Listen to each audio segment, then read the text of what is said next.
Hello everybody. आज जो हम टॉपिक कवर करने जा रहे हैं वो है order 33, the code of civil procedure, suits by indigent persons. ऐसा कोई भी व्यक्ति जो कि कोर्ट की फ़ी पे नहीं कर सकता है, ऐसे व्यक्ति को हम इंडिजेंट पर्सन बोलते हैं। व्यक्ति जिसकी आर्थिक स्थिति सही नहीं होती है इतनी कि वो कोर्ट की फ़ी भी पे कर सके, तो ऐसे व्यक्ति को इंडिजेंट पर्सन कहा जाता है। ऑर्डर 33 रूल 1 बताता है कि इंडिजेंट पर्सन कौन होता है। ऑर्डर 33 रूल 1 कहता है कि अगर जो व्यक्ति है उसके पास सफिशिएंट मींस मौजूद नहीं है, अगर उसकी आर्थिक स्थिति सही नहीं है और उसके पास में ऐसा कोई भी सफिशिएंट मींस नहीं है, ऐसी प्रॉपर्टी के अलावा जिस प्रॉपर्टी को एग्जेम्प्ट किया गया है अटैचमेंट से किसी डिग्री के एग्जीक्यूशन में, और उस प्रॉपर्टी के अलावा जो कि सूट का सब्जेक्ट मैटर ही है, तो अगर जो व्यक्ति है उसके पास एग्जेम्प्टेड प्रॉपर्टी और subject matter of the suit के अलावा और कोई भी सफिशिएंट मींस मौजूद नहीं है जिसको इस्तेमाल करके वो लॉ के द्वारा प्रिस्क्राइब्ड फ़ी को पे कर सकता है, तो यहाँ पर ऐसे व्यक्ति को इंडिजेंट पर्सन कहा जाता है। ऑर्डर 33 रूल 1 में ये भी बताया गया है कि अगर कभी लॉ के द्वारा फ़ी प्रिस्क्राइब्ड नहीं होती है, तो यहाँ पर अगर जो व्यक्ति है वो 1000 रुपये की प्रॉपर्टी के लिए भी एंटाइटल्ड नहीं होता है, तो ऐसी परिस्थिति में उस व्यक्ति को भी इंडिजेंट पर्सन माना जाएगा। अब यहाँ पर जो रूल 1 है उसमें कुछ प्रॉपर्टी के बारे में बात की गई है जिन्हें एग्जेम्प्ट किया गया है। ये जो प्रॉपर्टी है ये सेक्शन 60 में दी गई है। सेक्शन 60 एनलिस्ट करता है उन प्रॉपर्टीज़ को जो कि यहाँ पर एग्जेम्प्ट की गई हैं। यहाँ पर जो व्यक्ति है उसके द्वारा एक एप्लीकेशन दी जाती है कोर्ट में, जिस एप्लीकेशन में वो ये विनती करता है कोर्ट से कि वो एज एन इंडिजेंट पर्सन सू कर सके। इस एप्लीकेशन को किस तरह से लिखा जाता है ये हम ऑलरेडी कवर कर चुके हैं एक वीडियो में, जिसकी लिंक आपको ऊपर दिखाई दे रही होगी।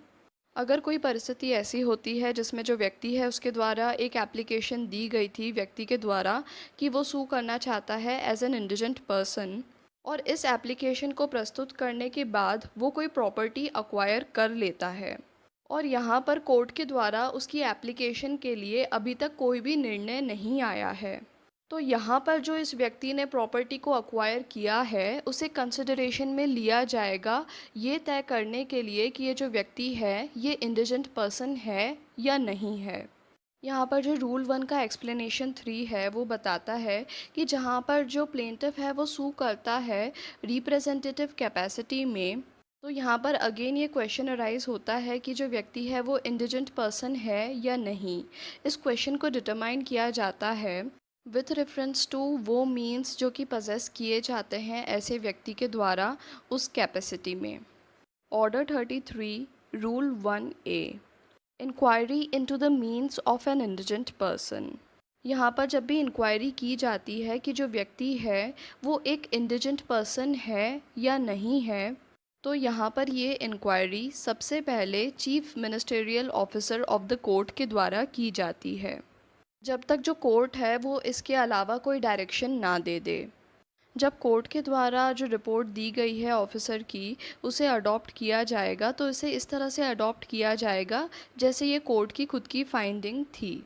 या फिर यहाँ पर कोर्ट खुद भी इंक्वायरी कर सकती है। ऑर्डर 33 रूल 2, जब भी कोई एप्लीकेशन दी जाती है परमिशन लेने के लिए कि जो व्यक्ति है वो सू करना चाहता है एज एन इंडिजेंट पर्सन, तो ऐसी एप्लीकेशन में वो पर्टिकुलर्स मौजूद होने चाहिए जो कि एक प्लेंट में रिक्वायर्ड होते हैं। एप्लीकेंट के पास में जो भी मूवेबल और इमूवेबल संपत्ति है यहाँ पर उसके लिए एक स्केड्यूल प्रोवाइड करना होगा व्यक्ति के द्वारा। साथ में जो प्रॉपर्टी है उसकी जो एस्टिमेटेड वैल्यू है वो भी यहाँ पर बतानी होगी, और ये जो एप्लीकेशन होगी इसे साइन किया जाएगा और वेरीफाई किया जाएगा ऐसे मैनर में जो कि प्रिस्क्राइब्ड है। Order 33 rule 3, presentation of application. यहाँ पर जो एप्लीकेशन है वो प्रेजेंट की जाएगी कोर्ट के समक्ष एप्लीकेंट के द्वारा। यहाँ पर जो एप्लीकेंट है उसे खुद ही कोर्ट के समक्ष आकर इन पर्सन यहाँ पर उस एप्लीकेशन को सबमिट करना होगा। यहाँ पर उसे खुद ही मौजूद होना होगा कोर्ट के समक्ष जब तक उसे एग्जेम्प्ट नहीं किया जाता है। अगर जो व्यक्ति है उसे एग्जेम्प्ट किया जाता है कि अगर वो कोर्ट नहीं भी आएगा तो उसके बावजूद भी जो उसकी एप्लीकेशन है वो कोर्ट के समक्ष रखी जा सकती है, तो यहाँ पर उस व्यक्ति की जगह कोई भी ऑथराइज एजेंट उस व्यक्ति का यहाँ पर आके उस एप्लीकेशन को सबमिट कर सकता है। यहाँ पर जो ऑथराइज एजेंट है उसे सारे मटेरियल क्वेश्चंस आंसर करने होते हैं जो कि एप्लीकेशन से रिलेटेड हैं। तो यहाँ पर ऐसे ही व्यक्ति को ऑथराइज्ड एजेंट माना जाता है जो कि ये सारे मटेरियल क्वेश्चंस को आंसर कर सकता है। और साथ ही में जो ऑथराइज्ड एजेंट है वो ऐसा होना चाहिए जिसे एग्जामिन किया जा सके उसी मैनर में जिस मैनर में पार्टी को एग्जामिन किया जा सकता था। अगर यहाँ पर ऐसा होता है कि एक से ज़्यादा प्लेंटिफ हैं तो यहाँ पर ये सफिशिएंट होता है कि यहाँ पर किसी भी एक प्लेंटिफ के द्वारा ये जो एप्लीकेशन है इसे कोर्ट के समक्ष प्रेजेंट किया जाए। Order 33 rule 4 examination of applicant. जब जो एप्लीकेशन होती है वो प्रॉपर फॉर्म में होती है और सही तरह से प्रेजेंट की जाती है, अगर यहाँ पर कोर्ट को सही लगता है तो वो एग्जामिन कर सकती है एप्लीकेंट को या फिर उसके एजेंट को। अगर यहाँ पर एप्लीकेंट को अलाउ किया गया है कि उसके बिहाफ पे यहाँ पर एजेंट के द्वारा एप्लीकेशन को प्रेजेंट किया जा सकता है, तो यहाँ पर जो एप्लीकेंट है या फिर जो उसका एजेंट है उसे यहाँ पर एग्जामिन किया जाता है regarding the merits of the claim या फिर जो प्रॉपर्टी है एप्लीकेंट की उसके रिगार्डिंग। अगर यहाँ पर जो एप्लीकेशन है उसे प्रेजेंट किया जाता है एजेंट के द्वारा तो यहाँ पर कोर्ट ऑर्डर कर सकती है कि जो एप्लीकेंट है उसे एग्जामिन किया जाए कमीशन के द्वारा। अगर यहाँ पर ऐसा होता है कि जो एप्लीकेशन है उसे एजेंट के द्वारा प्रेजेंट किया जाता है, तो अगर यहाँ पर कोर्ट को सही लगता है तो कोर्ट यहाँ पर ऑर्डर दे सकती है कि जो एप्लीकेंट है उसे एग्जामिन किया जाए कमीशन के द्वारा उस तरह से जिस तरह से जो एब्सेंट विटनेस है उसे एग्जामिन किया जाता है। Rule 5 rejection of application. Rule 5 यहाँ पर उन परिस्थितियों को बताता है जब जो एप्लीकेशन पेश करी जाती है व्यक्ति के द्वारा for permission to sue as an indigent person उसे रिजेक्ट किया जा सकता है। जब जो एप्लीकेशन है उसे प्रेजेंट नहीं किया जाता उस मैनर में जो कि प्रिस्क्राइब्ड है अंडर रूल 2 एंड रूल 3, तो यहाँ पर एप्लीकेशन को रिजेक्ट कर दिया जाता है। अगर यहाँ पर जो व्यक्ति है वो इंडिजेंट पर्सन नहीं होता है तो यहाँ पर जो एप्लीकेशन है उसे रिजेक्ट कर दिया जाता है। अगर यहाँ पर जो व्यक्ति है उसने इस एप्लीकेशन को प्रेजेंट करने के 2 महीने पहले अपनी प्रॉपर्टी को डिस्पोज कर दिया था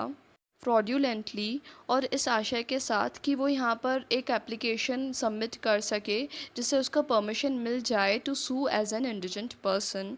तो यहाँ पर जो एप्लीकेशन है उसे रिजेक्ट कर दिया जाएगा। अगर यहाँ पर जो व्यक्ति है जिसने प्रॉपर्टी को डिस्पोज किया था 2 महीने पहले, अगर उस प्रॉपर्टी को इंक्लूड भी कर दिया जाता है व्यक्ति की करंट प्रॉपर्टी में, उसके बावजूद भी अगर जो व्यक्ति है वो इंडिजेंट पर्सन ही है तो यहाँ पर जो एप्लीकेशन है उसे रिजेक्ट नहीं किया जाता है।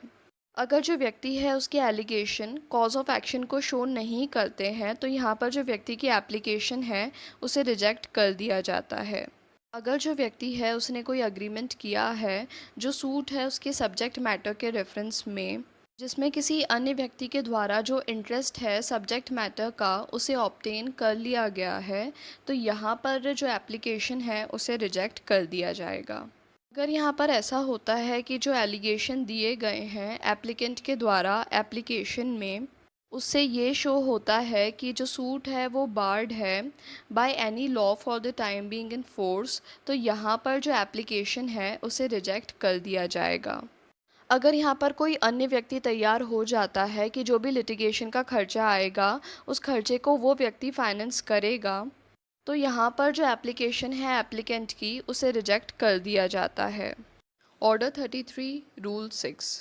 जब कोर्ट को ऐसा लगता है कि जो एप्लीकेशन दी गई है व्यक्ति के द्वारा उसे रिजेक्ट नहीं किया जा सकता है उनमें से किसी भी ग्राउंड के बेसिस पे जो कि जो रूल 5 है उनमें दिए गए हैं, तो अगर ऐसी परिस्थिति बनती है तो यहाँ पर कोर्ट के द्वारा एक डे को फिक्स किया जाता है जिसका 10 दिन पहले नोटिस दिया जाता है अपोजिट पार्टी को भी और गवर्नमेंट प्लीडर को भी। और यहाँ पर जो डे फिक्स किया जाता है, उस दिन जो व्यक्ति है जो कि एप्लीकेशन प्रोवाइड कर रहा है, उससे इस बात का एविडेंस मांगा जाता है कि उसे अपनी इंडिजेंसी को प्रूव करने के लिए अगर और कोई एविडेंस देना है तो वो उस दिन आकर दे सकता है।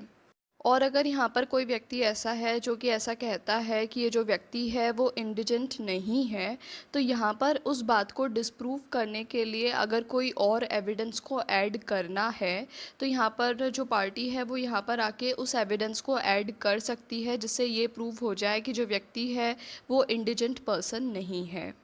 यहाँ पर जो व्यक्ति है जो खुद को इंडिजेंट पर्सन बता रहा है और जिस व्यक्ति के द्वारा एप्लीकेशन को पेश किया गया है, अगर उस व्यक्ति के द्वारा किसी एविडेंस को ऐड किया जाना है तो वो यहाँ पर आके उस एविडेंस को पेश कर सकता है। और वहीं जो अपोजिट पार्टी है, अगर उसे लगता है कि ये जो व्यक्ति है ये इंडिजेंट पर्सन नहीं है, तो इस बात को डिस्प्रूव करने के लिए यहाँ पर अगर उसके पास कोई एविडेंस है, तो यहाँ पर जो अपोजिट पार्टी है वो अपने एविडेंस को लाकर पेश कर सकती है कि ये जो व्यक्ति है ये इंडिजेंट पर्सन नहीं है। Order 33 rule 7। यहाँ पर जो दिन तय किया जाता है या फिर ऐसा कोई भी दिन जो कि कन्वीनियंट होता है कोर्ट के लिए, तो उस दिन जो कोर्ट है वो एग्जामिन करती है विटनेसेस को जो कि दोनों पार्टीज़ के द्वारा पेश किए गए हैं। और उसके साथ ही जो कोर्ट है वो एग्जामिन कर सकती है एप्लीकेंट या फिर उसके एजेंट को। और यहाँ पर पूरा रिकॉर्ड रखा जाता है एविडेंस का।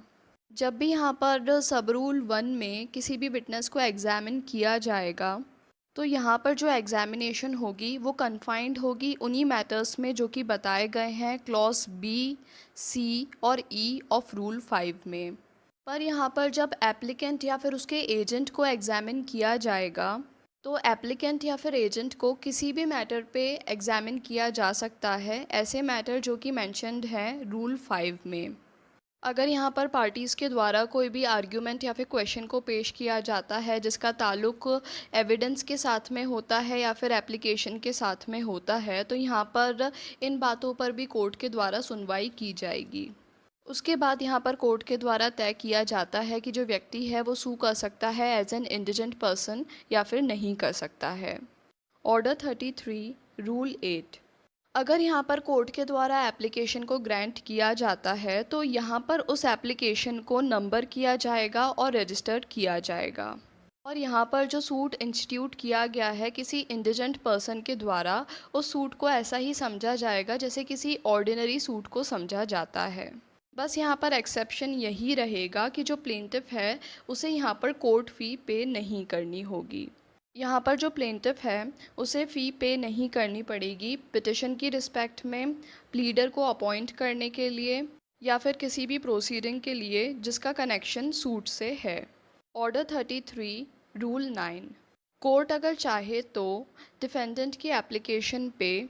या फिर गवर्नमेंट प्लीडर की एप्लीकेशन पे प्लेंटिफ को यहाँ पर 7 दिन पहले क्लियर नोटिस देने के बाद ये ऑर्डर कर सकती है कि जो यहाँ पर परमिशन दी गई है व्यक्ति को कि वो सू कर सकता है एज एन इंडिजेंट पर्सन, उस परमिशन को विड्रॉ कर दिया जाए। यहाँ पर ऐसा तब किया जा सकता है जब जो व्यक्ति है वो गिल्टी है कि उसने यहाँ पर कोई ऐसा कार्य किया है कोर्स ऑफ सूट के दौरान जो कि अनुचित है या फिर जिसकी वजह से जो कोर्ट है उसे परेशानी हुई है, तो यहाँ पर ऐसे समय पर जो यहाँ पर परमिशन दी गई थी कोर्ट के द्वारा उसे विड्रॉ कर लिया जाएगा। अगर यहाँ पर ऐसा प्रतीत होता है कि उसके पास ऐसे मीन्स मौजूद हैं कि वो कंटिन्यू नहीं करना चाहेगा to sue as an indigent person, तो यहाँ पर जो परमिशन दी गई है उसे विड्रॉ कर लिया जाएगा।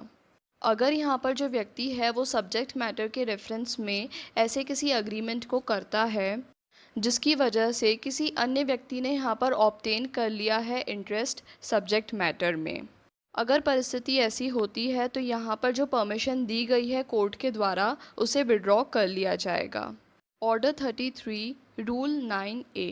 अगर किसी व्यक्ति को परमिशन दी जाती है कि वो सू कर सकता है एज एन इंडिजेंट पर्सन और यहाँ पर उसे रिप्रेजेंट नहीं किया जाता है प्लीडर के द्वारा, तो अगर कोर्ट को ऐसा प्रतीत होता है कि केस के सर्कमस्टेंसेस ऐसे हैं, तो यहाँ पर कोर्ट के द्वारा जो व्यक्ति है उसे प्लीडर असाइन किया जा सकता है।